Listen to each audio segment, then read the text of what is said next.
Good evening to all dear students. Good evening सभी को। Good evening.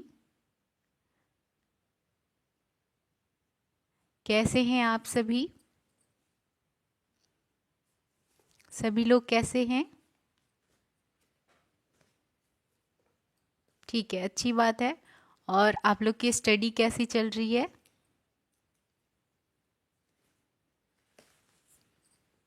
ठीक है।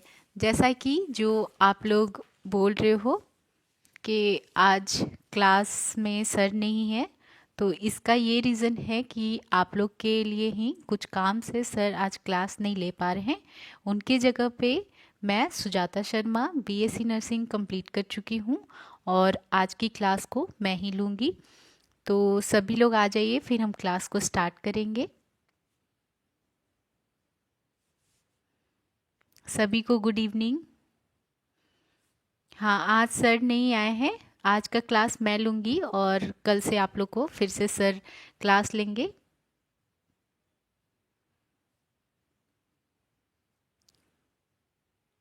ठीक है, ठीक है। चलिए, सभी लोग आ गए। सभी लोग आ गए तो आज की क्लास को हम स्टार्ट करते हैं।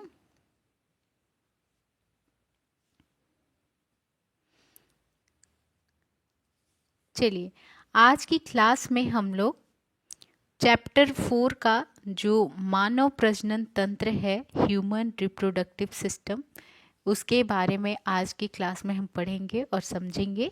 सबसे पहले आप सभी ये बताइए कि प्रजनन तंत्र क्या होता है या मानव प्रजनन तंत्र क्या होता है। सभी लोग बताइए, प्रजनन तंत्र क्या होता है?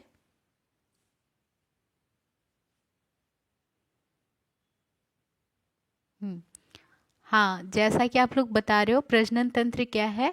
जिसमें कि जनन करने की जो मतलब क्षमता है, उन सभी पूरे मतलब जो पार्ट है, ऑर्गेन है, अंग है हमारे शरीर का, उसे हम प्रजनन तंत्र कहेंगे, है ना।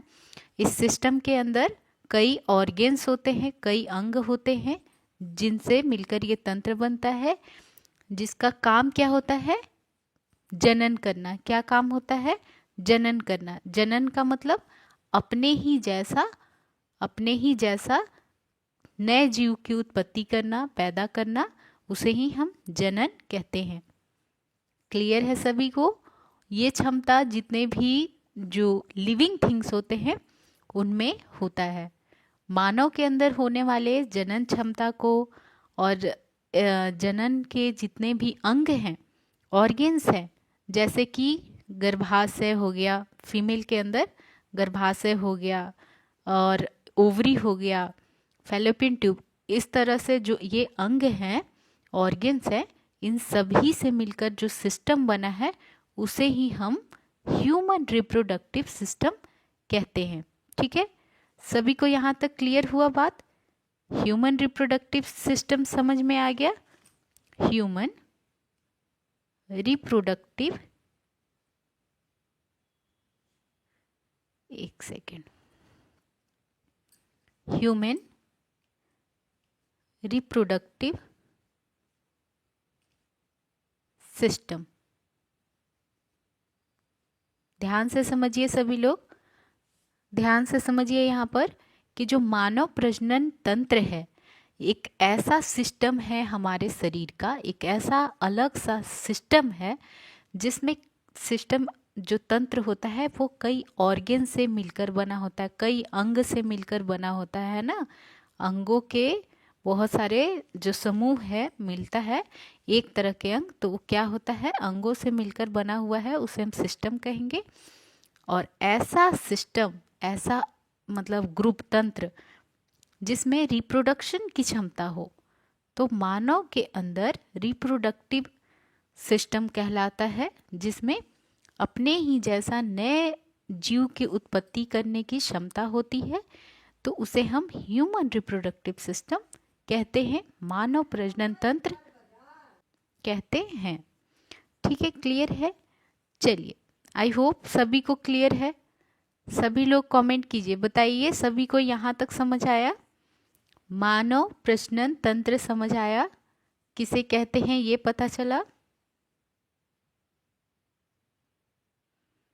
ठीक है, अब यहाँ पर हम पैराग्राफ में समझ लेते हैं। उसी चीज़ को पैराग्राफ में लिखा गया है हिंदी में, और अच्छे से आप समझ सकते हो हिंदी में।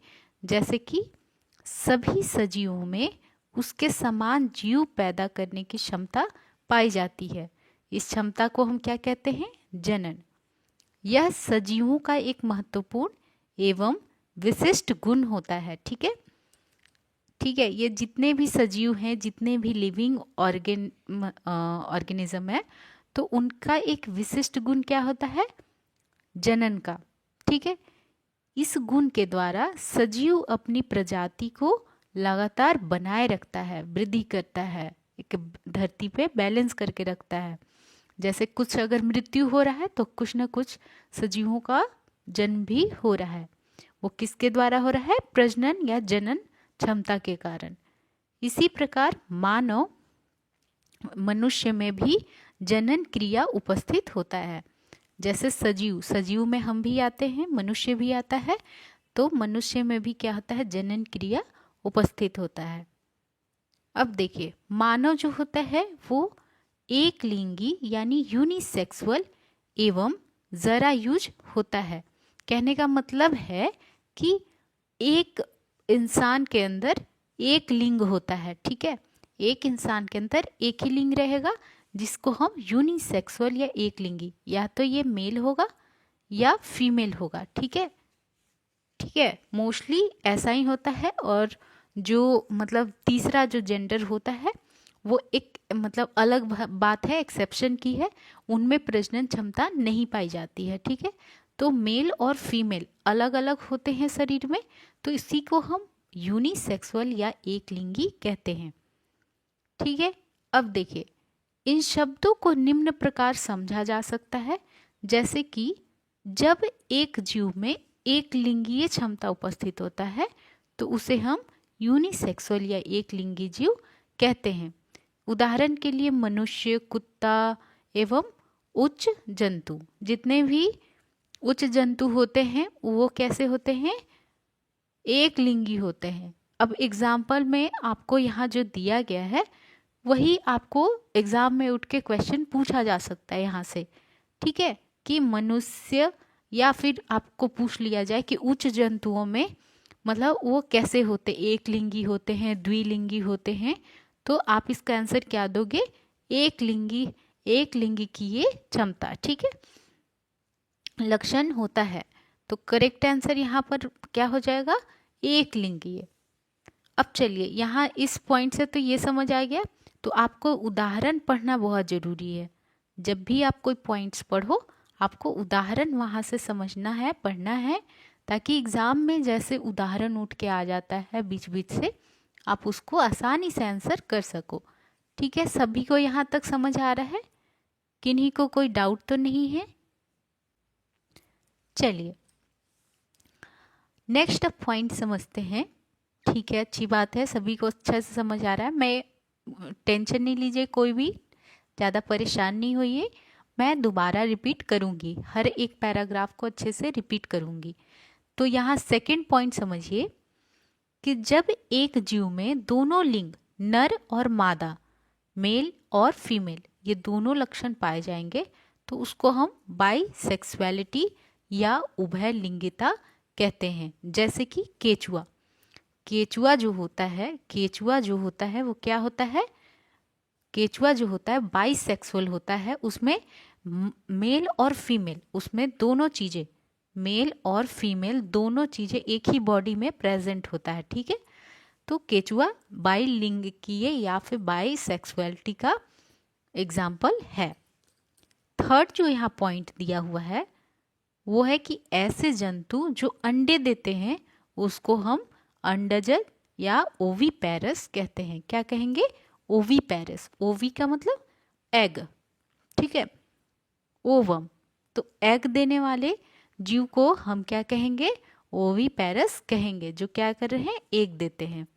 एग्जाम्पल में पक्षी जो भी हैं, जितने भी बर्ड्स हैं, और जो मगर है, मगरमच्छ, वो क्या देता है? ये सब अंडा देता है। तो पक्षी तो आप लोग आसानी से रखोगे दिमाग में, लेकिन मगरमच्छ का भी याद रखना, मगरमच्छ भी क्या देता है, अंडा देता है। नेक्स्ट अब चलिए क्वेश्चन नंबर यहाँ पर जो आपका बन सकता है वो आप पॉइंट देखो। ओवीपेरस आपसे पूछ सकता है कि ओवीपेरस कैसे होते हैं, तो ऐसे जीव होते हैं जो अंडा देते हैं। एग्जाम्पल में आप पक्षी और मगरमच्छ रख लो। नेक्स्ट अब पॉइंट यहाँ पर समझिए कि ऐसे जीव जो संतानोत्पत्ति सीधे बच्चों को जन्म देकर करते हैं उसे जरायुज या विविपेरस कहते हैं, जैसे मनुष्य या गाय। ठीक है, जो मनुष्य या गाय होता है वो कैसे होते हैं, डायरेक्ट वो बच्चे को जन्म देते हैं। ठीक है, अंडा ये सब नहीं, बल्कि बच्चे को ही, अपने जैसे सजीव को ही क्या करते हैं, जन्म देते हैं। इसको हम क्या कहेंगे, विविपेरस। क्या कहेंगे, विविपेरस। तो आपको 4 चीज यहाँ पर याद रखना है। विविपेरस कहेंगे, इसमें कौन आएगा, मनुष्य और गाय एग्जाम्पल में। देखिए अब यहाँ पर जो हमने पैराग्राफ ये पढ़ा है इसको समझ लीजिए, इसको समझिए। देखिए इसमें आपको इतना ही समझना है, इतना याद रखना है कि जैसे सभी जितने भी सजीव रहेंगे उनमें जनन करने के अपने ही जैसे मतलब जीव को पैदा करने की क्षमता होती है, जिसको हम जनन कहते हैं। ये जितने भी सजीव हैं उनमें विशिष्ट गुण होता है। इस गुण के द्वारा क्या है, सभी जीव अपनी प्रजाति को लगातार बनाकर रखते हैं, और इसी का एक एग्जाम्पल मनुष्य भी है। यहाँ पर कई पॉइंट्स के बारे में बताया गया है कि यूनिसेक्सुअल, बाइसेक्सुअल, ओवीपेरस और विविपेरस, ये 4 पॉइंट्स के बारे में यहाँ पर बताया गया है एग्जाम्पल के साथ। यूनिसेक्सुअल जिसमें एक शरीर में एक अंग हो, ये मतलब एक लिंग हो, जैसे मेल या फीमेल। ठीक है, उसको हम यूनिसेक्सुअल कहेंगे। इसका एग्जाम्पल है मनुष्य, कुत्ता एवं उच्च जंतु। बाइसेक्सुअल का मतलब क्या होगा, जैसे एक ही बॉडी के अंदर क्या होगा, मेल और फीमेल दोनों होगा, मेल और फीमेल दोनों होगा, उसको हम क्या कहेंगे, बाइसेक्सुअल। इसका उदाहरण में क्या आ जाएगा, केचुआ। तीसरा है ओवीपेरस। ओवी का मतलब जो अंडा देता हो, जैसे पक्षी और मगरमच्छ। और 4th पॉइंट है हमारा विविपेरस, यानी कि जो अपने जैसा मनुष्य को ही मतलब सीधा बच्चे को जन्म देता हो, जैसे कि गाय और मनुष्य। क्लियर है सभी को ये चारों पॉइंट्स? चारों पॉइंट्स अगर एग्जाम में आ जाता है तो आप अच्छे से आसानी से आंसर कर लोगे। अगर एग्जाम्पल के साथ पूछ देता है तो कमेंट कीजिए, सभी लोग कमेंट कीजिए, सभी लोग कमेंट करके बताइए।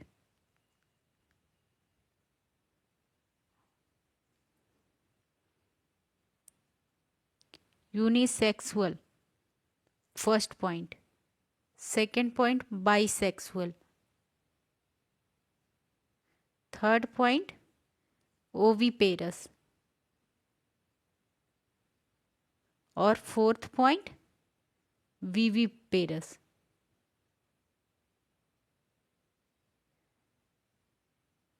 बताइए सभी लोग, इसका आंसर दीजिए। यूनिसेक्सुअल किसे कहेंगे, सभी लोग यूनिसेक्सुअल का एग्जाम्पल बताइए, यूनिसेक्सुअल का एग्जाम्पल बताइए। हाँ, जिसमें एक बॉडी में एक ही लिंग रहेगा, चाहे वो मेल हो या फीमेल हो। हम ठीक है, उच्च जंतु हो गया, कुत्ता हो गया, मनुष्य हो, ठीक है। बाइसेक्सुअल का एग्जाम्पल बताइए। बाइसेक्सुअल का एग्जाम्पल क्या हो जाएगा, केचुआ, है ना, एक ही शरीर में मेल और फीमेल दोनों रहेगा। हाँ ठीक है, ओवीपेरस, ओवीपेरस के बारे में बताइए, ओवीपेरस के बारे में बताइए।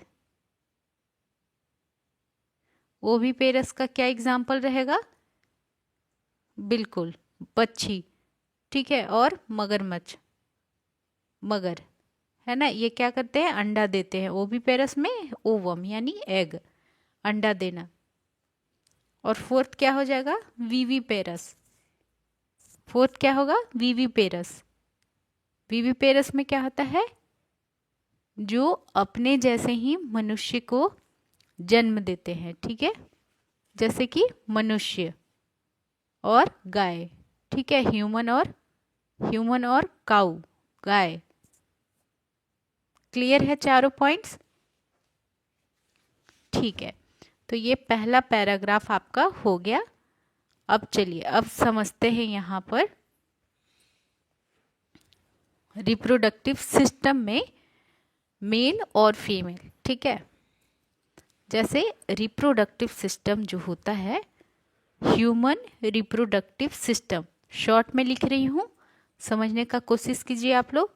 ह्यूमन रिप्रोडक्टिव सिस्टम यानी कि मनुष्य का प्रजनन तंत्र, इसके दो हिस्से में अगर लगाए तो दो कैटेगरी है इसका, मेल रिप्रोडक्टिव सिस्टम और दूसरा है फीमेल रिप्रोडक्टिव सिस्टम, ठीक है।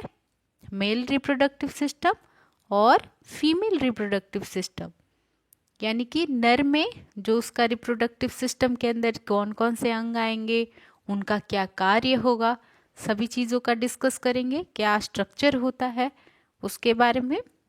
उसी तरह से जो फीमेल के रिप्रोडक्टिव तंत्र में, सिस्टम में जो भी अंग आएगा उसका क्या स्ट्रक्चर है और क्या फंक्शन है, इस चीज़ के बारे में हम डिस्कस करेंगे।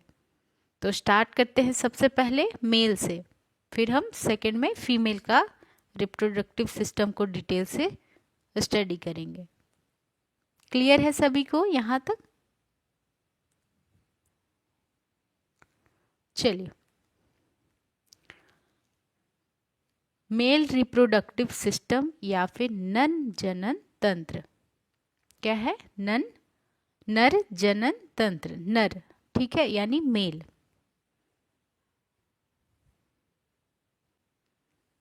चलिए अब हम नर जनन तंत्र के बारे में समझते हैं।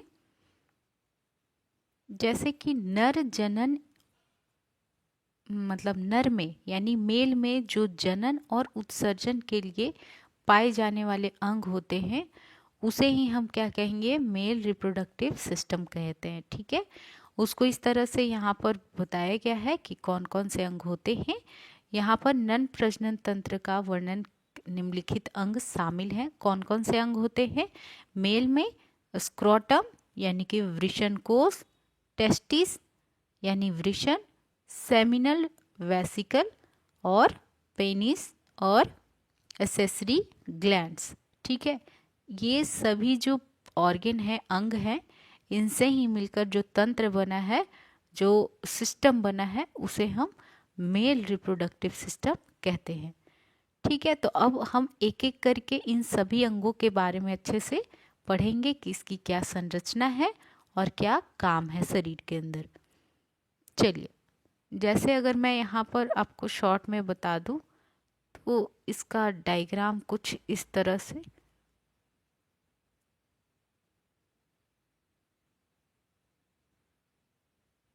ठीक है, ये हो गया। ये यहाँ पर ब्लैडर होता है, ब्लैडर के ऊपर घूम कर आता है, ठीक है।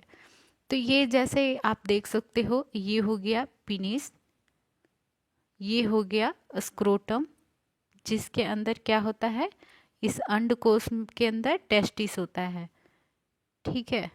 मेन जो ऑर्गन होता है, मेन जो अंग है मेल रिप्रोडक्टिव सिस्टम का, वो टेस्टिस है। कौन सा है? टेस्टिस है। अब समझिए, यहाँ पर सबसे पहले हम यहाँ समझेंगे स्क्रोटम के बारे में, ठीक है, अंडकोश के या वृषण कोश के बारे में समझेंगे, ठीक है। देखिए, इसको इंग्लिश में हम स्क्रोटम कहते हैं। वृषण कोश एक थैली नुमा संरचना होती है। कैसी होती है? एक थैली के जैसा संरचना होता है जो नर में शिश्न के नीचे स्थित होता है, ठीक है। यानी कि पेनिस के नीचे क्या होता है? अंडकोश, या फिर इसको हम जो वृषण कोश कह रहे हैं, ये क्या होता है? पेनिस के नीचे होता है। ये जैसे ये संरचना है, इसके नीचे में, इसके जस्ट नीचे में क्या होता है? यहाँ पर स्क्रोटम होता है, ठीक है। ये कैसा होगा? डार्क कलर का होगा, डार्क पिगमेंटेड। कैसा होगा? गहरे रंग का होगा, गहरे रंग का होगा, डार्क पिगमेंटेड होता है। ठीक है। इसके अलावा इसमें 2 कक्ष होते हैं। कितने कंपार्टमेंट्स होते हैं, कितने कक्ष होते हैं? इसमें 2 कक्ष होते हैं। ठीक है, जिसमें हर एक कक्ष में एक वृषण होता है, एक टेस्टिस होता है। ठीक है, जैसे अगर आगे से देखा जाए तो ये कुछ इस प्रकार से संरचना में होता है, थैली के जैसा, जिसके अंदर ये वृषण जो है उपस्थित होता है।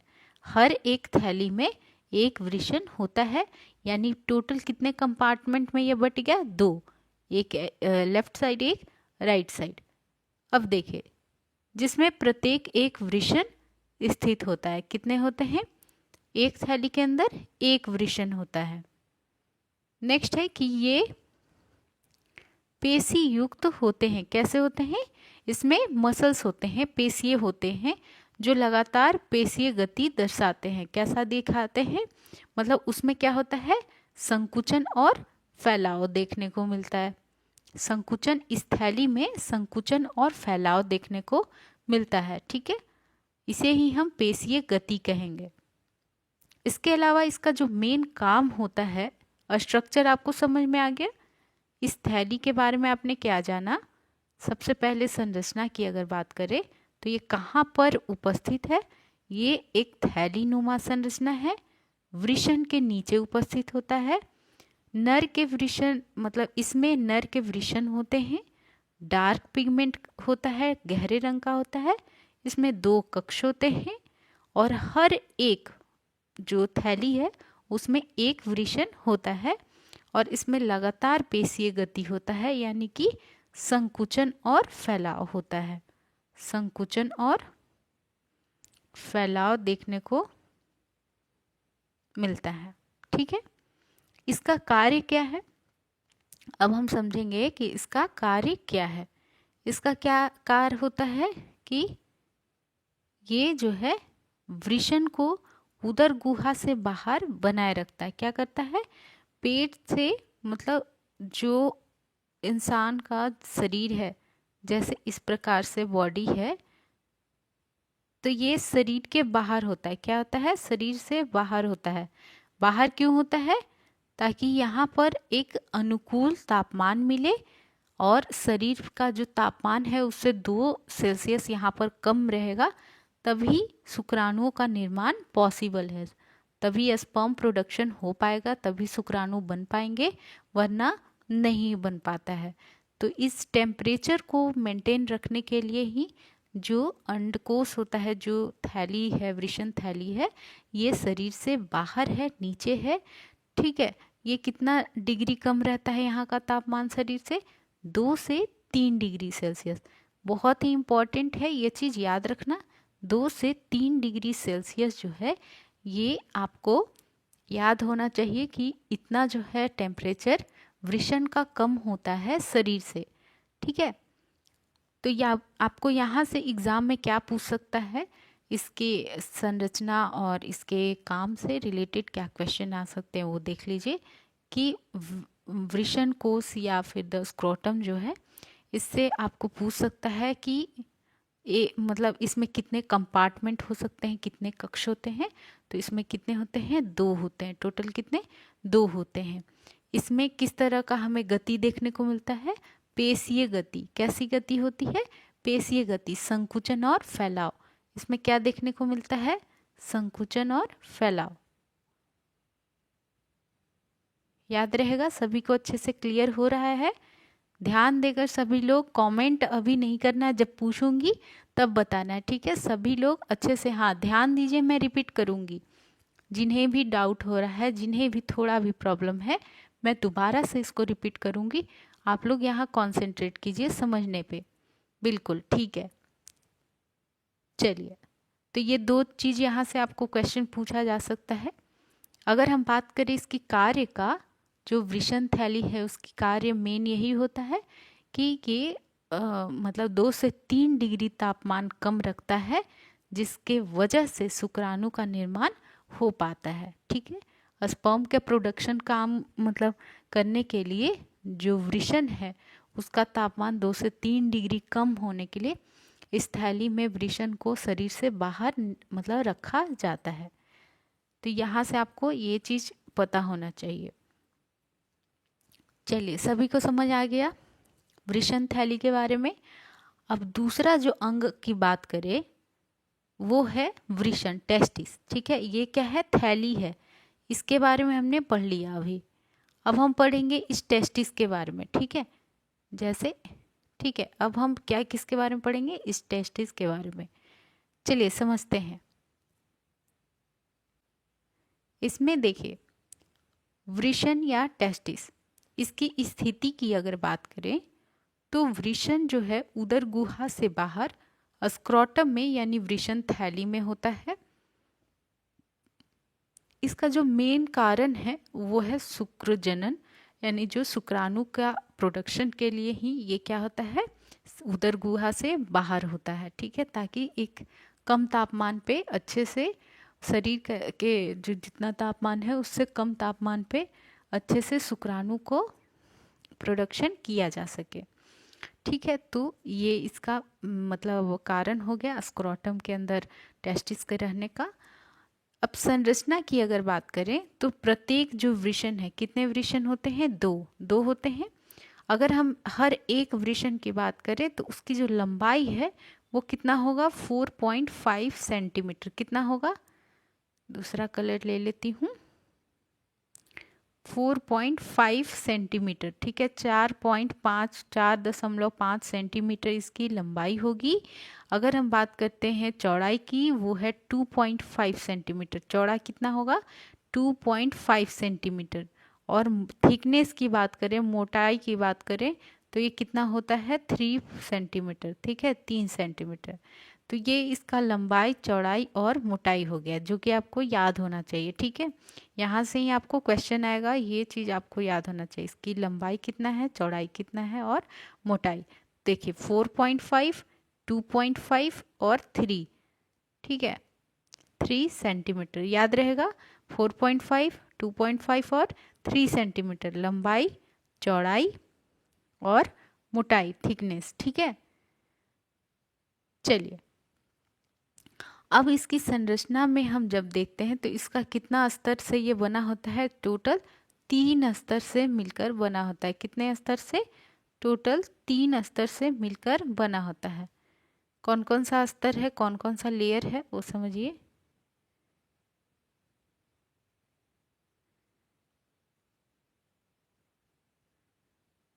ठीक है, 3 लेयर दिख रहा है अब आप लोग को।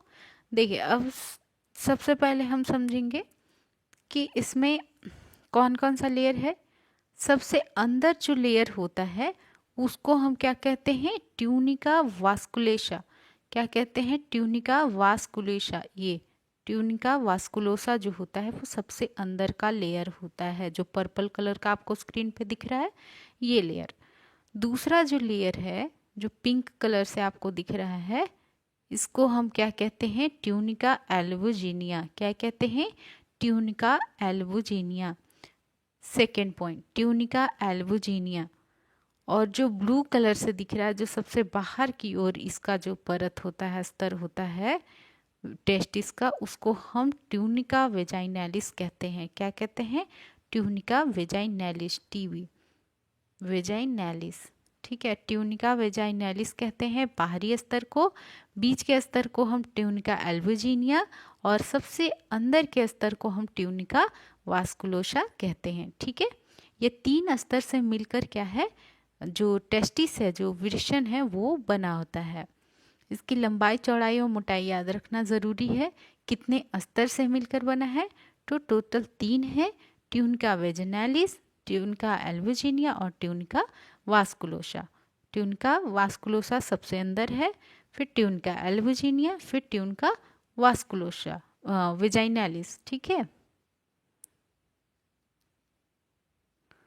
चलिए अब समझिए डिटेल से थोड़ा कि इसमें क्या है कि इसमें ट्यूनिका वेजाइनैलिस सबसे बाहर का स्तर रहेगा। यह पेरिटोनियम का बना होता है। किस चीज़ का बना होता है? पेरिटोनियम।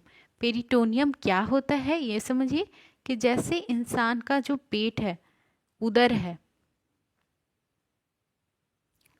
इंसान का जो पेट है उसके चारों ओर आंतों के और लीवर और स्टमक जो होता है, अमाशय अग्नाशय, इन सभी के ऊपर एक पतली सी झिल्ली है जो कवर करके रखती है डाइजेस्टिव सिस्टम को, पाचन तंत्र को, बाकी तंत्र से। उसको हम पेरिटोनियम कहते हैं। ठीक है, क्या कहते हैं? पेरिटोनियम। तो ये जो बाहरी लेयर होता है टेस्टिस का, एल्बू वेजिनालिस, ये बाहरी जो अस्तर है ये भी किस चीज़ का बना होता है? उसी पेरिटोनियम मेम्ब्रेन से, जिससे पूरा जो हमारा इंटेस्टाइन है, हमारा आंत है और अग्नाशय अमाशय है, वो कवर है जिस पतली झिल्ली से। उसी पतली झिल्ली से टेस्टिस का बाहरी हिस्सा भी बना होता है जिसे हम ट्यूनिका वेजिनालिस कहते हैं। ठीक है, अच्छे से समझ आ रहा है सभी को? पहला लेयर अच्छे से समझ में आ गया? अच्छी बात है। अब देखिए, समझिए, ट्यूनिका एल्बुजिनिया मध्य स्तर है। कौन सा है? ट्यूनिका एल्बुजिनिया बीच के भाग का होता है, जो क्या है? फाइब्रस और तंतुमय ऊतक से बना होता है। यहाँ से आपको क्वेश्चन आ सकता है। ठीक है, याद रखिएगा कि जो टेस्टिस होता है उसका जो सेकेंड लेयर है, जिसको हम ट्यूनिका एल्बुजिनिया कहते हैं, ये किस चीज़ का बना है? फाइब्रस और तंतुमय ऊतक से। कौन से ऊतक से? फाइब्रस और तंतुमय। यानी कि क्या कर रहा है? फाइबर जो होता है वो जैसे रस्सी का होता है, पतला पतला धागा से बना होता है, उसी प्रकार से फाइबर्स होते हैं। अब ये फाइबर्स क्या करते हैं? जहाँ पर भी शरीर में फाइबर है, कहने का मतलब है कि वहाँ पर वो शक्ति दे रहा है। ठीक है, शरीर को क्या दे रहा है? शक्ति दे रहा है, स्ट्रेंथ दे रहा है। तो इसलिए जो ये ट्यूनिका एल्बुजिनिया होता है, सेकेंड लेयर जो है, ये क्या करता है? इसके अंदर जो स्क्रोटम, मतलब टेस्टिस के अंदर का जो पार्ट है, उसको बाहर से क्या कर रहा है? प्रोटेक्ट करके रखता है। ठीक है, अब देखिए, यह वृषण को 200 से 300 खंडों में विभाजित करता है। ये जो आपको सेकेंड लेयर दिखा है, ये सेकेंड लेयर जो है वो 200 से 300 खंडों में इस प्रकार से विभाजित करता है। ये एक खंड हुआ, ये दो खंड, ये तीन खंड, इस तरह से ये पूरे टेस्टिस को विभाजित करता है। कितने? 200 से 300 खंड या पार्ट में। ठीक है, लोब्यूल्स में, लोब्यूल्स में। ठीक है, अब क्लियर है? अब देखिए, जो ट्यूनिका, हमने दो लेयर पढ़ लिए, ट्यूनिका एल्बुजिनिया और ट्यूनिका वेजाइनालिस। अब हम तीसरा जो अंदर का लेयर है वो पढ़ेंगे, जिसको हम ट्यूनिका वास्कुलोसा कहते हैं। अब ये जो ट्यूनिका वास्कुलोसा है, ये सबसे अंदर का लेयर है। क्या है? सबसे अंदर का लेयर है। ये देख रहे हो, सबसे अंदर का ये लेयर है। इसको ही हम, अंदर के लेयर को ही हम ट्यूनिका वास्कुलोसा कहेंगे। इसका जो मतलब इसमें जो महीन कैपिलरी रहेगा, उसका जाल बिछा होता है। इसमें क्या है? पतले छोटे छोटे महीन जो ब्लड, हमारे ब्लड वेसल्स हैं, जिसको हम क्या कहते हैं? कैपिलरी कहते हैं। ये कैपिलरी का मतलब, कैपिलरी का मतलब क्या है? जो जैसे हमारा वेन होता है, आर्टरी होता है, उसी प्रकार जब यही वेन और आर्टरी पतले पतले और वेसल्स में बढ़ जाते हैं, जहाँ से जो ऑक्सीजन है, कार्बन डाइऑक्साइड और न्यूट्रिएंट्स और फ्लूइड का आदान प्रदान सेल तक, कोशिकाओं तक होता है, तो उस एरिया को हम कैपिलरी कहते हैं, उस पार्ट को हम कैपिलरी कहते हैं। तो यहाँ पर क्या होता है? जो सबसे अंदर का लेयर है वास्कुलोसा, इस लेयर में क्या होता है? छोटे छोटे और महीन कैपिलरी के जाल होते हैं। यानी काफ़ी, बहुत ज़्यादा क्या होता है यहाँ पर? कैपिलरी होता है। बहुत ज़्यादा क्या होता है? ब्लड का सप्लाई होता है। ठीक है, तो ये तीन लेयर के बारे में आपने समझ लिया। ठीक है, सभी को क्लियर है?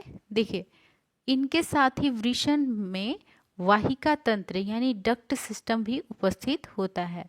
कैपिलरी के साथ साथ ही जो पूरा वृषण के अंदर जितने भी डक्ट्स जाते हैं, वो किस में होते हैं? ट्यूनिका वास्कुलोसा में। इसके सबसे जो अंदर का लेयर है टेस्टिस का, उसी के अंदर बहुत सारे डक्ट के सिस्टम होते हैं। जिसमें मतलब कई डक्ट ऐसे कौन कौन से डक्ट होते हैं, इसमें होते हैं सेमनीफेरस ट्यूब्यूल्स। कौन से होते हैं? Seminiferous tubules. पहला डक्ट याद रखिए सेमनीफेरस ट्यूब्यूल्स। ठीक है, इसके अलावा होता है इपीडिडाइमस, और ऊपर जब जाएगा तो इपीडिडाइमस में बटेगा। ठीक है, तो अब समझिए कि जैसे मैं अगर आपको यहाँ पर डायग्राम बता दूं तो देखिए ये क्या हो गया, ये हो गया स्क्रोटम। ठीक है, वृषण थैली। वृषण थैली के अंदर क्या होता है? टेस्टिस होता है, वृषण होता है। अगर हम वृषण की बात करें, सिर्फ इसकी बात करें, तो इसको अगर हम देखें जूम करके तो क्या दिखेगा हमको? ये क्या है? ये क्या है? अब टेस्टिस, ये क्या है? टेस्टिस। ठीक है, इसमें कितने लेयर होते हैं? 3। सबसे अंदर कौन सा होता है? ट्यूनिका वास्कुलोसा। वास्कुलोसा का मतलब ही क्या है? जहाँ वेसल्स हो। ठीक है, क्या हो? वेसल्स हो। वेसल्स यानी जो जितने भी रक्त की नलिकाएं हैं वो। तो इसमें इसीलिए बहुत सारे कैपिलरी होते हैं। क्या होते हैं? बहुत सारे यहाँ पर कैपिलरीज होते हैं, बहुत सारे पतले पतले महीन से एक ट्यूब जैसा संरचना है जिसको हम कैपिलरी कहेंगे। सेकेंड लेयर कौन सा होता है? Tunica albuginea. और पहला जो बाहर लेयर होता है जो पेरिटोनियम का ही बना होता है उसको हम ट्यूनिका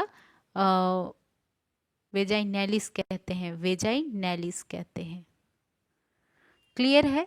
अब देखिए इसमें ये जो आपको सेकेंड लेयर दिख रहा है एल्बुजिनिया, वो कुछ इस प्रकार से होता है। कैसा होता है? कुंडलित आकार का होता है, और इसी में ये ट्यूनिका वास्कुलोसा साथ साथ इसके अंदर लेयर बनाते रहता है, जिसमें फिर से कैपिलरीज बहुत सारे होंगे जो ब्लड को सप्लाई करेंगे। तो ये कितने होते हैं ऐसे कंपार्टमेंट? लोब्स में बांटता है टेस्टिस को 200 से 300, 200 से 300 लोब्स में, लोब्यूल्स में। ठीक है, ये जो है टेस्टिस को इस तरह से डिवाइड करता है। ठीक है, बांटता है 1 2 3 4 इस प्रकार से लोब्स मतलब एक भाग पार्ट बना देता है टेस्टिस का। ठीक है, क्लियर है सभी को यहाँ तक? चलिए, हाँ, तो ये तीनों आपको, तीनों जो इसके लेयर हो गए समझ में आ गया? सभी को क्लियर है? ठीक है, अब देखिए इसमें महीन कैपिलरी का जाल है जो मतलब सेकेंड लेयर है। ठीक है, जो सबसे अंदर का लेयर है। हाँ, अब इसमें क्या है कि इसमें वृषण के वाहिका तंत्र होते हैं, बहुत सारे डक्ट सिस्टम होते हैं, जिसमें एक होता है सेमनीफेरस और द इपिडिडाइमिस। सेमनीफेरस ट्यूब्यूल्स क्या होते हैं? जैसे कि एग्जाम्पल का अगर हम बात करें तो ये है एक लोब। ठीक है, ये क्या है? एक लोब है, एक भाग है जिसमें इस तरह से, इस प्रकार से ऐसे कुंडलित आकार में, कुंडलित पार्ट में ही क्या है, बहुत सारे यहाँ पर डक्ट होते हैं जिसको हम सेमनीफेरस ट्यूब्यूल्स कहते हैं। इसको हम क्या कहते हैं? सेमनीफेरस ट्यूब्यूल, एसटी कहेंगे शॉर्ट में। ठीक है, ये संरचना आपको मैं यहाँ पर अगर दिखाऊं इस कंपार्टमेंट में, तो इस प्रकार से पतले पतले ट्यूब्स बने होते हैं जिसको हम सेमनीफेरस ट्यूब्यूल्स कहते हैं। ठीक है, तो देखिए ये जो महीन वाहिकाएं होती हैं, पतले पतले ट्यूब्स होते हैं, उसमें ही शुक्र जनन होता है। इसी में क्या बनता है? स्पर्म बनता है। हर एक खंड में 2 से 3 होता है सेमनीफेरस ट्यूब्यूल्स। जैसे 200 से 300 ऐसे ऐसे खंड बनेंगे टेस्टिस के अंदर, और फिर एक खंड के अंदर 3, 2 से 3, जैसे यहाँ 200 से 300 है खंड, तो ये लोब की बात हो गई। अगर 2 से 3 पूछेगा तो ये ट्यूब की बात हो गई। इसके अंदर पतले पतले इस तरह से 2 से 3 ट्यूब होते हैं। इसी ट्यूब में क्या हो रहा है? स्पर्म बन रहा है, शुक्राणु बन रहा है। अब देखिए इस नलिकाओं के बाहर अंतराली कोशिका या इंटरस्टिशियल सेल पाई जाती है। इसमें ट्यूब्स में क्या होता है? सेमनीफेरल ट्यूब्स में इसमें इंटरस्टिशियल सेल्स पाया जाता है। ठीक है, जिनसे टेस्टोस्टेरोन हार्मोन का स्रावण होता है। इससे ये जो सेल्स पाया जा रहा है इंटरस्टिशियल सेल्स, ये क्या सिक्रीट करता है, कौन सा हार्मोन निकालता है?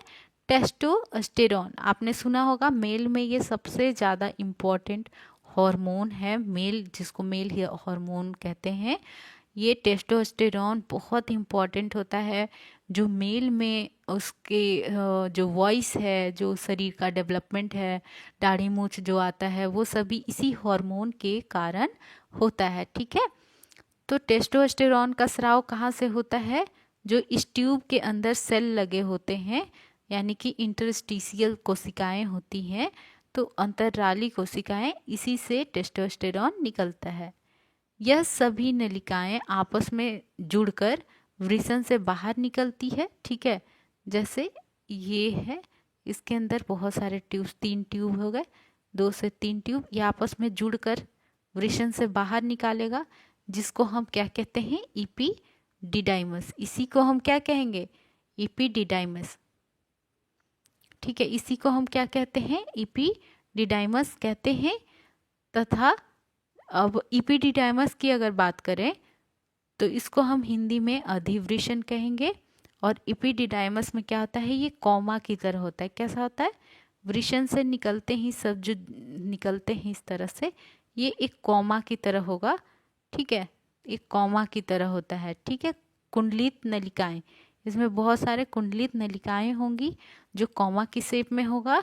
और ये नलिका इसके बाद जो वृषण के शीर्ष होते हैं से पूंछ भाग तक फैली होती है, शीर्ष से पूंछ भाग तक। ठीक है, ये क्या है?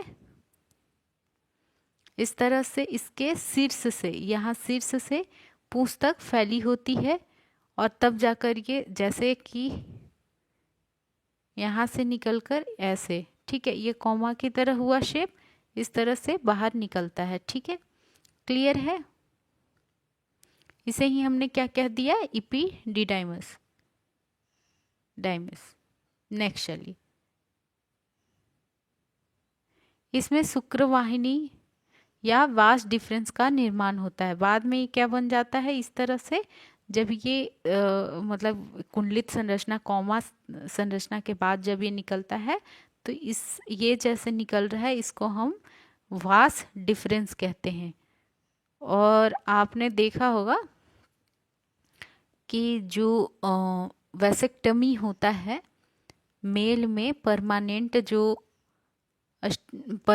जो मतलब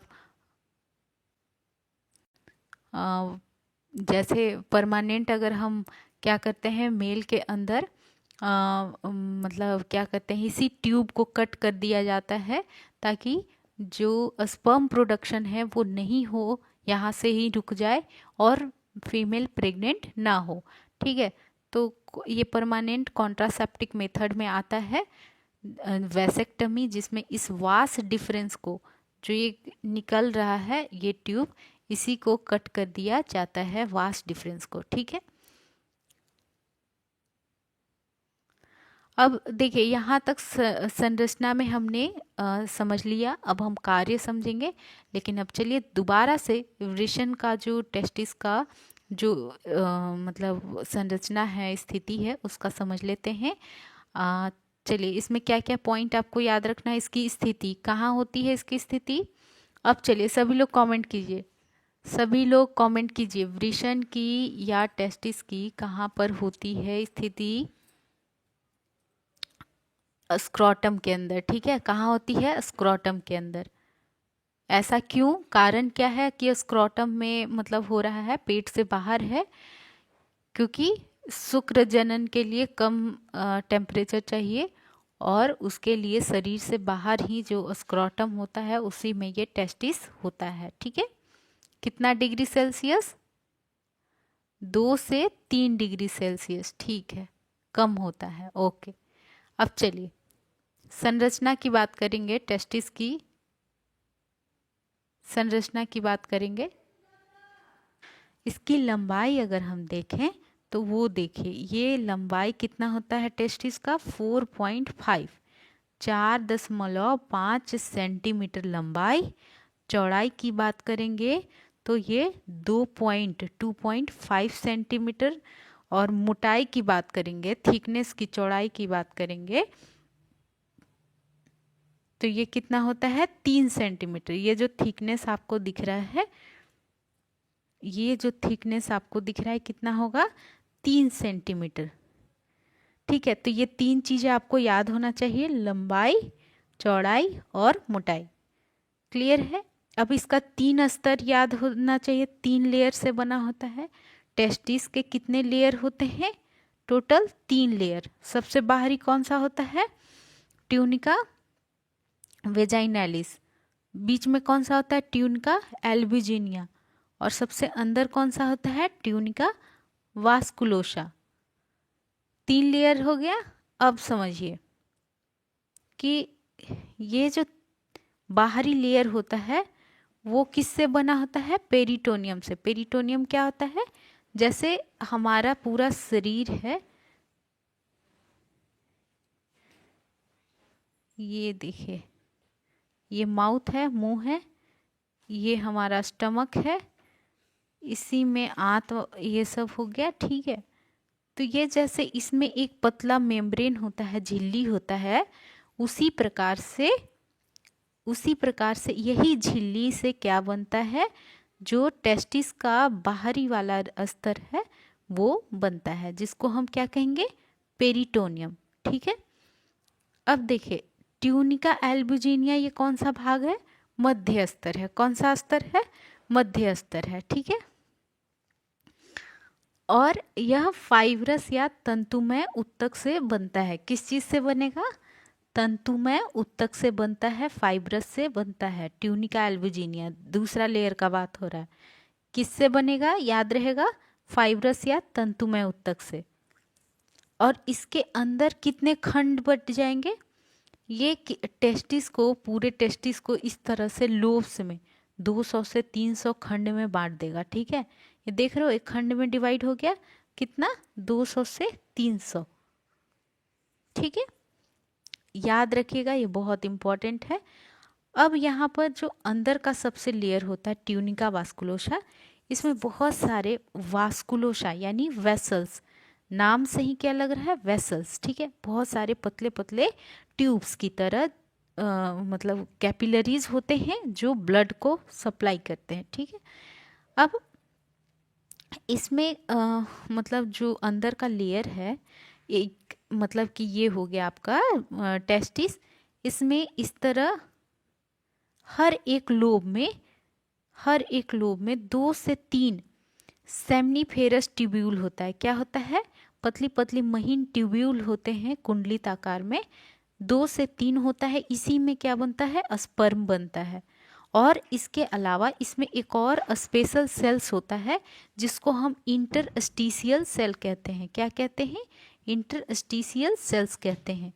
ये सेल्स क्या कौन सा हार्मोन सिक्रीट करता है, टेस्टोस्टेरॉन। कौन सा, टेस्टोस्टेरॉन। ये मेल में सबसे इम्पॉर्टेंट हार्मोन है। इसी हार्मोन के कारण मतलब जो मेल होते हैं, नर होते हैं, उनमें जो मूछ दाढ़ी है, गले की आवाज़ है, जब वो प्यूबर्टी हो जाता है 14 साल से ऊपर, 12 साल से ऊपर, तब उनमें इस हार्मोन के कारण ही जो मतलब एक मेच्योरिटी, धीरे धीरे फिजिकल मतलब फिजिकल ग्रोथ होने लगता है। ठीक है, तो यहाँ पर जो आपको कुंडलित आकार में सेमनीफेरस ट्यूब्यूल्स इस लोब के अंदर दिख रहा है, यही मेन है। यहीं पर स्पर्म भी बन रहा है, यहीं से एक स्पेशल सेल्स के द्वारा ये हार्मोन भी सिक्रीट हो रहा है, जो कि आपको याद रखना बहुत ज़रूरी है। एक एक लाइन यहाँ पर बहुत इंपॉर्टेंट दिया हुआ है। ठीक है, यही याद रखना है कि सेमनीफेरस ट्यूब्यूल्स होते हैं, ट्यूब के जैसे पतले पतले ट्यूब होते हैं, और इसमें मतलब ट्यूब जैसी संरचना है, और इसी के अंदर स्पर्म भी बन रहा है, शुक्राणु भी बन रहा है, और एक स्पेशल सेल्स हो रहा है जिसको हम इंटरस्टिशियल सेल कहेंगे, कोशिका कहेंगे, जिसके द्वारा टेस्टोस्टेरॉन हार्मोन निकलता है। क्लियर है, सभी को अच्छे से समझ में आ गया। ठीक है, बहुत अच्छी। हाँ, सब लोग ध्यान से देखिए, मैं रिवीजन ही कर रही हूँ, हाँ दोबारा बता रही हूँ। चलिए, तो ये सभी फिर नलिकाएं मतलब जो ट्यूब निकले, ये सेमनीफेरस ट्यूब्यूल एक एक की अगर हम बात करें तो कितने होते हैं, 3 होते हैं, 2 से 3।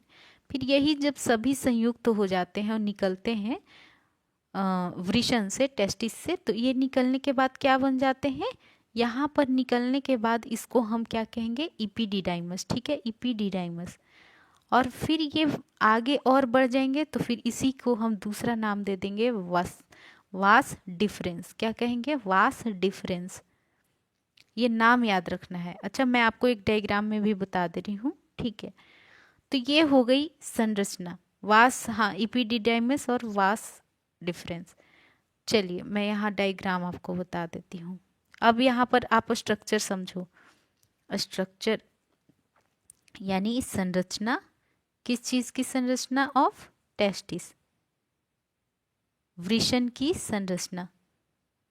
जैसे देखिए, ये है स्क्रोटम, इस तरह से स्क्रोटम होता है दो, जो वृषण थैली, इसमें वृषण होता है। इसी को अगर हम बनाएं यहाँ पर तो ये कुछ इस प्रकार से बनेगा। इसमें क्या होता है, इसमें 3 लेयर होते हैं।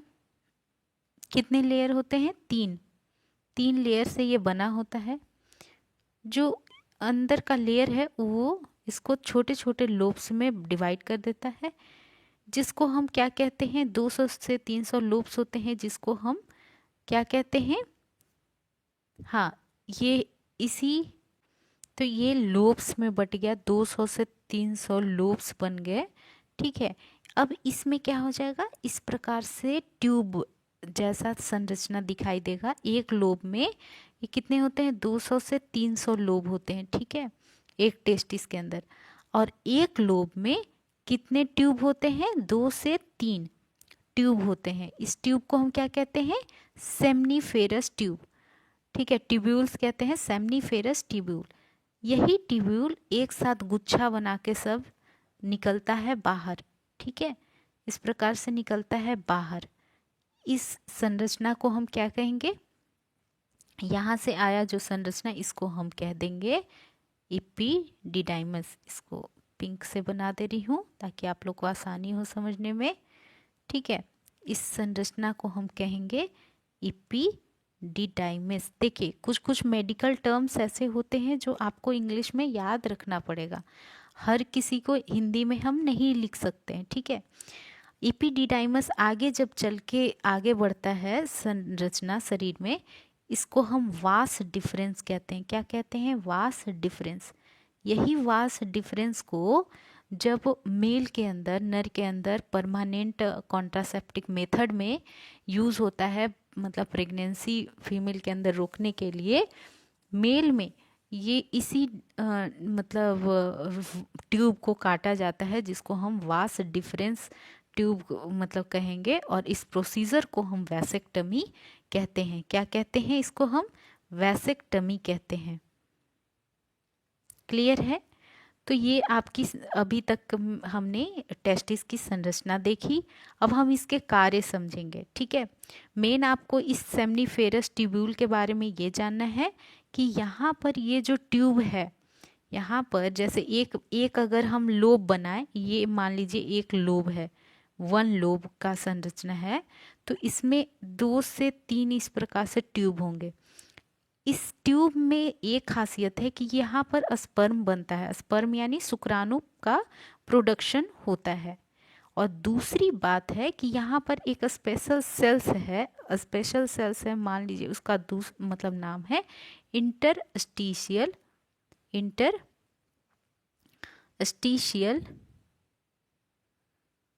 सेल्स, जिससे क्या सिक्रीट होता है, एक हार्मोन सिक्रीट होता है, जिसको हम क्या कहेंगे, टेस्टोस्टेरॉन। क्या कहेंगे इसको हम, टेस्टोस्टेरॉन। और मेल के अंदर मतलब नर के अंदर टेस्टोस्टेरॉन ही क्या करता है, जो शरीर में जितना प्यूबर्टी के बाद 12 साल 14 साल के बाद शारीरिक ग्रोथ का यही रिस्पॉन्सिबल होता है। जैसे दाढ़ी मुछाना, आवाज़ में परिवर्तन, शारीरिक मांसपेशियों में परिवर्तन। ठीक है, तो ये चीज़ें देखने को मिलता है टेस्टोस्टेरॉन के कारण। आई होप आपको यहाँ तक अच्छे से समझ में आ गया है। क्लियर है? बताइए, अब हम कार्य समझ लें। कार्य समझ लें कि टेस्टिस का वृषण का क्या कार्य है, कार्य समझ लेते हैं। चलिए, बहुत बढ़िया। कार्य में देखिए, कार्य में ये है कि वृषण एक नर जननांग होता है जिसमें स्पर्मेटोजोआ का निर्माण होता है। स्पर्मेटोजोआ क्या होता है?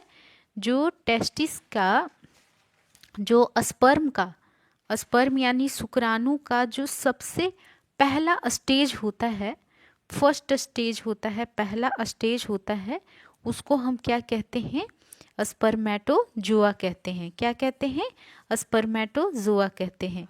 इसी स्पर्मेटोजोआ यानी कि इसी स्पर्मेटोजोआ में धीरे धीरे जब डिवीज़न होता है और ये जब टूटता है तो ये मेच्योर बनने के बाद स्पर्म का निर्माण करता है। ठीक है, तो सबसे पहले क्या होता है? स्पर्मेटोजोआ होता है जो सबसे इमेच्योर फॉर्म होता है स्पर्म का, जिसका निर्माण कहाँ हो रहा है? वृषण में हो रहा है।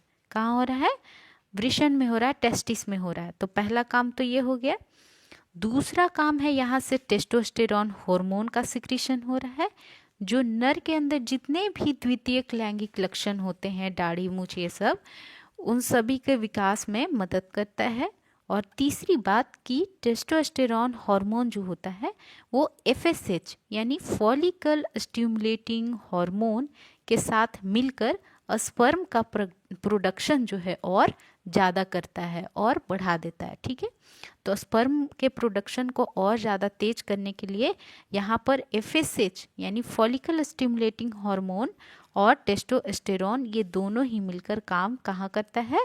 टेस्टिस के अंदर। ठीक है, वृषण के अंदर। तो वृषण का 3 काम हो गया: स्पर्म के प्रोडक्शन को बढ़ाना, मतलब नर में क्या है, मेल में लैंगिक द्वितीयक लैंगिक लक्षणों को विकास करना और स्पर्मेटोजोआ का निर्माण करना।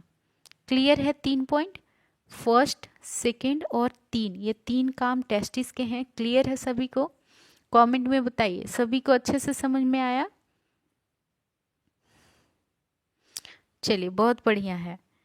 अब हम बात कर लेते हैं ब्लड सप्लाई की, कि जो टेस्टिस है वहाँ कौन कौन सा मतलब वेसल्स हैं जिससे कि ब्लड जाता है।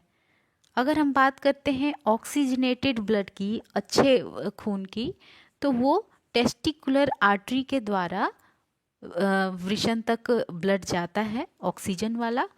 और यहाँ से इसके साथ ही सहयोगी संरचना स्क्रोटम को भी ब्लड सप्लाई करती है इसी आर्टरी द्वारा। ठीक है, जो टेस्टिकुलर आर्टरी होता है, याद रखिएगा, टेस्टिकुलर आर्टरी से ही टेस्टिस में ब्लड सप्लाई होता है, ऑक्सीजन वाला। ठीक है, ऑक्सीजन वाला ब्लड, ऑक्सीजनेटेड ब्लड जो है यानी कि प्योर ब्लड जो है वो टेस्टिस तक जाता है। और कौन सा वेन है जो मतलब कौन सा वेन है जो डीऑक्सीजनेटेड ब्लड को लाएगा? वो है टेस्टिकुलर वेन।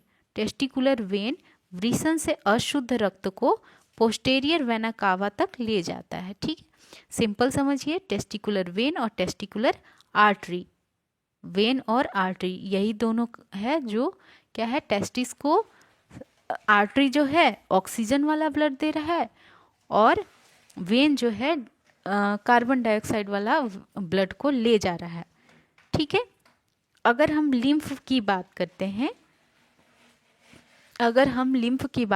हैं, तो ये जो वृषण में मतलब एओर्टा के आसपास स्थित जितने भी लिम्फ नोड होते हैं उससे लिम्फेटिक डक्ट्यूल्स द्वारा जुड़े रहते हैं। ठीक है, इसमें क्या होते हैं? लिम्फेटिक डक्ट्यूल्स जुड़े होते हैं, जो भी मतलब डीऑक्सीजनेटेड यानी कार्बन डाइऑक्साइड वाले ब्लड के अलावा और भी जितने भी वेस्ट चीज़ें हैं, वेस्ट फ्लूइड है, वो इस लिम्फ के द्वारा अंग से, शरीर से बाहर निकलता है।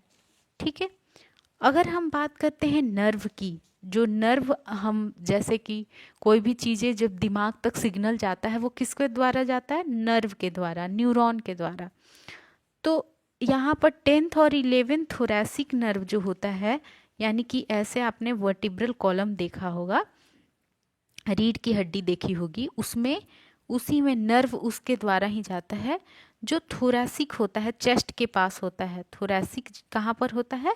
जो हमारा चेस्ट के पीछे जस्ट जो मतलब रिब्स होते हैं, थोरैसिक। इसी थोरैसिक नर्व के द्वारा, इसी थोरैसिक नर्व के द्वारा सिग्नल जो है ब्रेन तक जाता है। कहाँ का? टेस्टिस का। कहाँ का? टेस्टिस का, वृषण का। तो वृषण का नर्व कहाँ, किसके द्वारा दिमाग तक जाता है? थोरैसिक नर्व के द्वारा। तो तीन चीज आप मेन याद रखो, नर्व रखो, आर्टरी और वेन। टेस्टिस के लिए है इसलिए टेस्टिकुलर आर्टरी। जो आर्टरी का क्या काम होता है? धमनी का। धमनी का काम होता है कि ऑक्सीजन वाले ब्लड को कैरी करना, ऑक्सीजन वाले ब्लड को कैरी करना, ठीक है, शरीर में हर अंग तक पहुंचाना। तो टेस्टिकुलर आर्टरी। अगर हम टेस्टिकुलर वेन की बात करें तो वेन का क्या काम होता है? सीरा का क्या काम होता है कि जो मतलब इम्प्योर ब्लड होता है, गंदा खून होता है जिसमें कार्बन डाइऑक्साइड की मात्रा अधिक है, तो उस ब्लड को उस अंग से, टेस्टिस का अगर बात हो रहा है तो टेस्टिस से लेकर वो मतलब लंग्स तक जाएगा प्यूरिफाई करने के लिए। किसके द्वारा जाएगा? टेस्टिकुलर वेन के द्वारा जाएगा। दो चीज याद रखिए यहाँ तक। और तीसरा ये याद रखना है, नर्व कौन सा है जो सिग्नल ब्रेन तक ले जाएगा? न्यूरॉन। वो है 10th और 11th थोरैसिक नर्व। कौन सा है? 10th और 11th थोरैसिक नर्व। तो बताइए सभी को यहाँ तक अच्छे से समझ में आ गया है? क्लियर है? सभी को अच्छे से समझ में आ रहा है? हाँ तो अच्छा चलिए एक बार यहाँ पर फिर से आप समझ लो। देखिए यहाँ पर आप समझिए हमने आज क्या क्या पढ़ा है, ठीक है। अभी आज के लिए हम लोग इतना ही रखते हैं और एक बार रिवीजन कर लेते हैं। आज की क्लास में हमने मानव प्रजनन तंत्र के बारे में समझा कि क्या होता है प्रजनन तंत्र, जिसमें हम अपने ही जैसे नए जीव की मतलब पैदा या उत्पन्न करने की क्षमता रखते हैं। और इसमें हमने कुछ ऐसे पॉइंट्स, ऐसे हमने कुछ पॉइंट्स देखे जैसे कि यूनिसेक्सुअल, बाइसेक्सुअल और ओवीपेरस और वीवीपेरस, इन चारों के बारे में समझा है ना। इसके अलावा हमने अब स्टार्ट कर दिया रिप्रोडक्टिव सिस्टम, जिसमें हमने मेल और फीमेल दो कैटेगरी देखा, मेल और फीमेल, ठीक है। अब मेल के बारे में हमने ये देखा कि इसके कौन कौन से अंग होते हैं। मेल के अंदर स्क्रोटम होता है और स्क्रोटम के अंदर टेस्टिस होता है। इसमें ही फिर क्या होते हैं? सेमिनल, मतलब ये आगे चल के हम देखेंगे, सेमिनल वेसिकल होता है, उसके आगे पेनिस होता है, ठीक है, और एसेसरी ग्लैंड्स होते हैं। तो हम एक एक करके इन सभी ऑर्गन्स के बारे में पढ़ेंगे। आज की क्लास में हमने स्क्रोटम यानी वृषण थैली और टेस्टिस यानी वृषण के बारे में पढ़ा, जिसमें इन दोनों ही स्ट्रक्चर का, इन दोनों ही अंग का हमने स्ट्रक्चर देखा कि कैसी इसकी संरचना है, इसके अलावा इसका क्या काम है वो समझा, ठीक है। यानी function and structure, anatomy and physiology, दोनों चीज़ों को देखी स्क्रोटम और टेस्टिस का, ठीक है। तो स्क्रोटम में हमने क्या समझा? मेन याद रखना है, ये थैलीनुमा संरचना है। ये कहाँ होता है? नर के, मतलब स्क्रोटम जो होता है इसमें ये नर के वृषण के नीचे होता है और इसमें दो कंपार्टमेंट होते हैं, दो कक्ष होते हैं, दो भाग होते हैं, ठीक है, जिसमें हर एक भाग में एक वृषण होता है। इसमें लगातार मांसपेशीय जो गति होती है, जैसे संकुचन और फैलाव। कार्य की बात करें तो इसमें क्या होता है? ये उदर गुहा के यानी पेट के बाहर में ये वृषण को होल्ड करके पकड़ के रखता है, ताकि शरीर से अगर 2 से 3 डिग्री सेल्सियस का तापमान कम रहेगा तभी शुक्राणु का प्रोडक्शन हो पाएगा। तो इसके लिए ये इसका मेन काम हो गया। अगर हम बात करते हैं वृषण की, टेस्टिस की, तो इसका पोजीशन हमने देखा कि ये स्क्रोटम में होता है। इसका जो कारण इसलिए ताकि स्पर्म का प्रोडक्शन हो सके, इसलिए एक अनुकूल तापमान के लिए ही जो स्क्रोटम के अंदर टेस्टिस को होल्ड करके रखा गया। अब इसके स्ट्रक्चर की बात करें तो इसमें हमने लंबाई, चौड़ाई और मोटाई देखी। लंबाई 4.5 सेंटीमीटर, चौड़ाई 2.5 सेंटीमीटर और मोटाई 3 सेंटीमीटर। कितने लेयर्स देखें? 3 लेयर्स। ट्यूनिका वेजाइनालिस जो कि सबसे बाहर का लेयर है, ट्यूनिका एल्बुजिनिया जो बीच का लेयर है, और ट्यूनिका वास्कुलोसा या जो अंदर का लेयर है। अगर हम बात करते हैं सबसे बाहरी लेयर का, तो ये पेरिटोनियम का बना होता है, ठीक है। बीच का जो लेयर है उसकी बात करें तो वो फाइब्रस और तंतुमय ऊतक का बना होता है, और ये कितने लोब्स में इसको ये बटा होता है? 200 से 300 खंड में बटा होता है ना। इस प्रकार से 200 से 300 खंड में बटा होता है। अंदर की जो लेयर हमने देखा ट्यूनिका वास्कुलोसा, उसमें बहुत सारे पतले पतले कैपिलरी होते हैं जो ब्लड को सप्लाई करते हैं, ठीक है। अब जो ये खंड में बटा हुआ था लोब्स में, इसमें ही 2 से 3 सेमनीफेरस ट्यूब्यूल होते हैं, ठीक है। ये इसके अंदर ही क्या होता है? स्पर्म का निर्माण होता है और टेस्टोस्टेरोन का भी सिक्रीशन होता है। अब समझिए, ये यहाँ पर एक इपिडिडाइमस होता है। जब यही ट्यूब्यूल्स आगे चल के गुच्छा में बनाकर आगे निकलते हैं टेस्टिस से, तो उसको हम इपिडिडाइमस कहते हैं, जो कॉमा शेप में होते हैं। कैसे होते हैं? कॉमा के शेप में। अब इसमें हमने इसके कार्य देखें, कितने वृषण के कार्य क्या देखें कि वृषण के अंदर स्पर्मेटोजोआ बनता है, यानी स्पर्म का सबसे प्री मिच्योर मतलब मिच्योर होने से पहले की जो स्टेज है वो उसका निर्माण होगा। उसके अलावा टेस्टोस्टेरॉन हार्मोन बनता है जो कि द्वितीय लक्षणों के लिए, लैंगिक लक्षणों के लिए उत्तरदायी है। इसके अलावा ये टेस्टोस्टेरॉन हार्मोन एफएसएच यानी फॉलिक्यूलर स्टिमुलेटिंग हार्मोन के साथ मिलकर स्पर्म के प्रोडक्शन को और बढ़ा देता है। ब्लड सप्लाई के बारे में हमने क्या समझा कि जो टेस्टिकुलर आर्टरी है वो ऑक्सीजन वाले ब्लड को ले जा रही है टेस्टिस तक, वृषण तक, और टेस्टिकुलर वेन जो है वो कार्बन डाइऑक्साइड वाला ब्लड को टेस्टिस से लेकर हृदय तक और हृदय से फिर लंग्स तक ले जाता है फिल्टर होने के लिए। नर्व हमने देखा कि इसमें 10th से जो 11th थोरैसिक नर्व होता है, जो चेस्ट के पीछे का नर्व होता है, रिब्स के पीछे का, उस नर्व के द्वारा सिग्नल ब्रेन तक जा रहा है और ब्रेन से फिर वहाँ से होते हुए टेस्टिस तक सिग्नल पहुँच रहा है। तो हमने आज की क्लास में इतना ही पढ़ा है, और जो काफ़ी इम्पॉर्टेंट है 2 पॉइंट्स, स्क्रोटम और टेस्टिस कंप्लीट हो गया।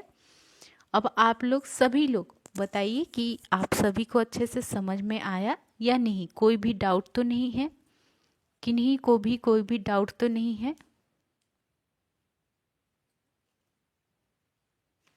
हाँ, सभी लोग कमेंट कीजिए, किन्हीं को कोई डाउट तो नहीं है?